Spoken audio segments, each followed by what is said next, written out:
Welcome to the game room in 2024. Come with me as I take you on a full tour of everything down here. Consoles, TVs, special editions, general setup, lighting, everything, as we explore the magical room that I have made after over 30 years of waiting.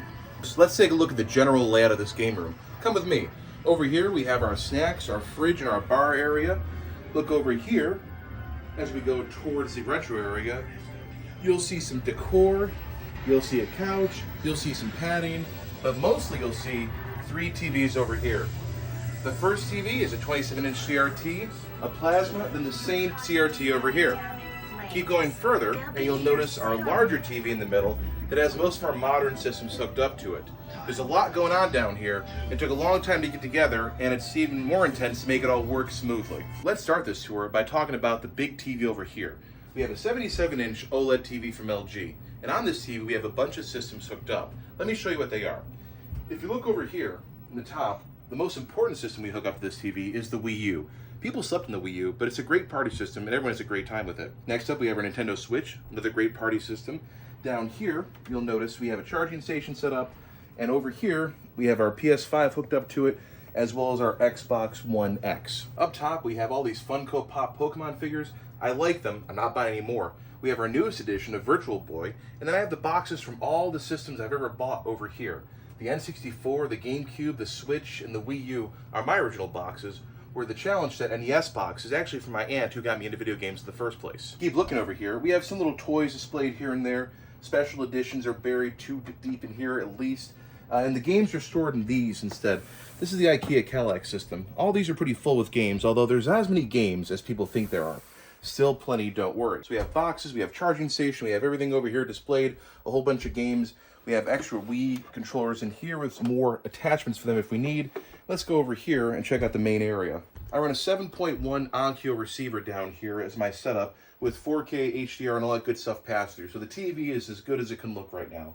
I have a Japanese PlayStation 1 down there for Dance Dance Revolution, which I can't get rid of for some reason. Over here we have some strategy guides behind 2 more of these giant Funko Pop figures here. Over here I have a whole bunch of my games that I enjoy, mainly for PlayStation 1. There's some of the more rare games that I own, mostly JRPGs for PlayStation 1, so I've chosen to put them up here because I do like looking at them. It does remind me of my childhood. They're pretty cool too, and I think people do enjoy them. You'll notice over here I have this purple N64, which is actually completely modded for not only RGB lighting, but HDMI out. Down here, where you can barely see it, I have a fully modded Dreamcast. That is modded for HDMI, and it's modded with the GDEMU to let me play backup games off an SD card. This Xbox One X barely gets into use, unfortunately. You can see all the controllers kind of stashed in between here. I have chargers for Xbox and PlayStation 5 over here. And again, when you open these up, you'll find either more games or more boxes and storage and stuff. The PSVR 2 is one of my favorite new things. I've given it its own special spot, along with enough cleaning supplies and other supplies to keep it going for hopefully a long time. If you look up here, this is all my PlayStation stuff. I have a PS1, 2, 3, 4, and 5 box. All the PlayStation 5 stuff I bought in the past couple of years. My collector's edition of Horizon Zero Dawn, Forbidden West, which I, for some reason, like. I know a lot of people don't. Back here, you'll see some of the cool stuff I've gotten from my friends who worked at GameStop over the years, including this Luigi's Mansion poster. It's actually made of, it's plastic, basically.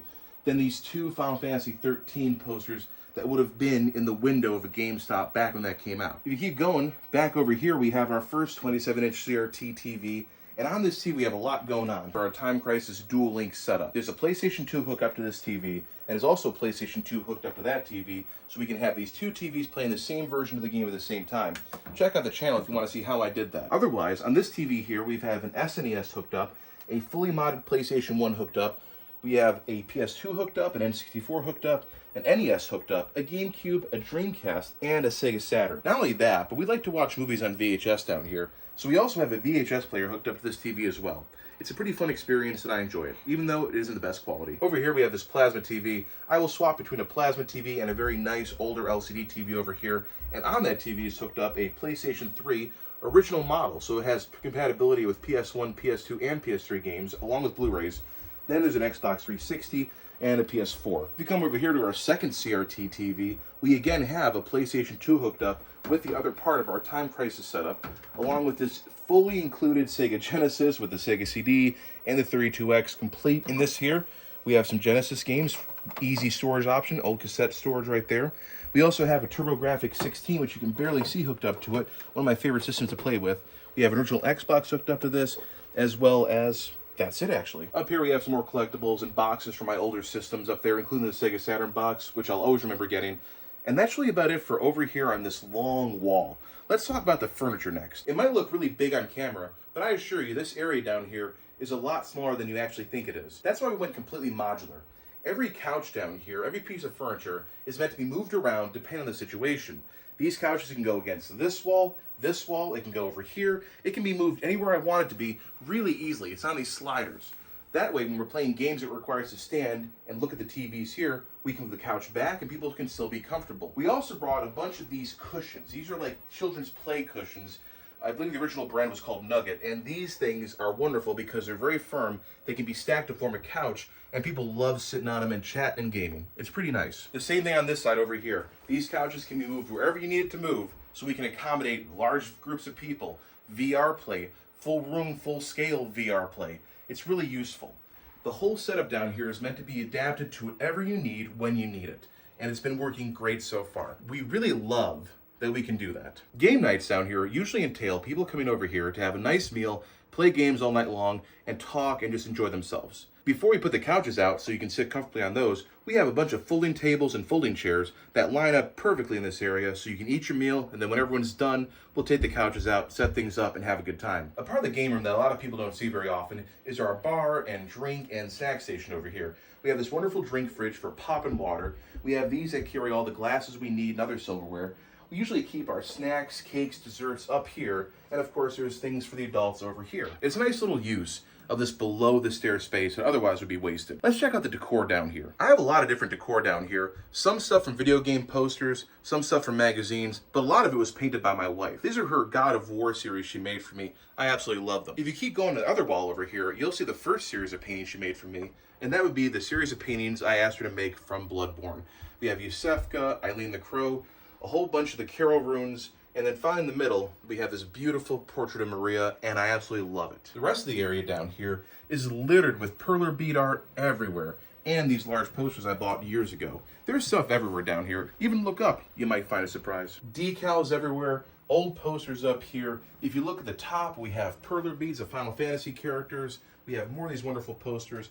Another great GameStop promotional poster I got down here for Super Mario Bros. 2 on the DS. And finally, some World of Warcraft figurines we really don't use anymore. Everywhere you look, though, you'll find something. There's almost no part of this basement that isn't covered in some kind of memorabilia or homemade art. A lot of the lights you see down here are actually GoV lights. This light curtain here is a GoV light. These tubes over here, GoV. These hexagons back here are also GoV. They're pretty cheap, they're pretty good, and I like them so far.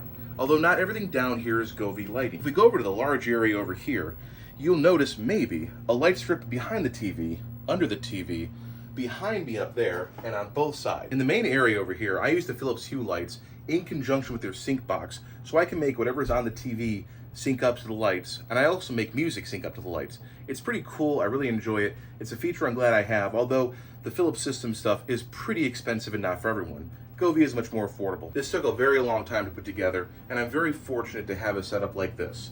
It didn't happen overnight, and it's always a work in progress. The way this place looks now might not be the way it looks like in 5 or 6 years. Who knows? Thank you so much for coming on this tour with me. I really hope you enjoyed taking a look at the game room in its current form, and I look forward to doing more videos like this in the future. Let me know if you have any questions about anything you see down here.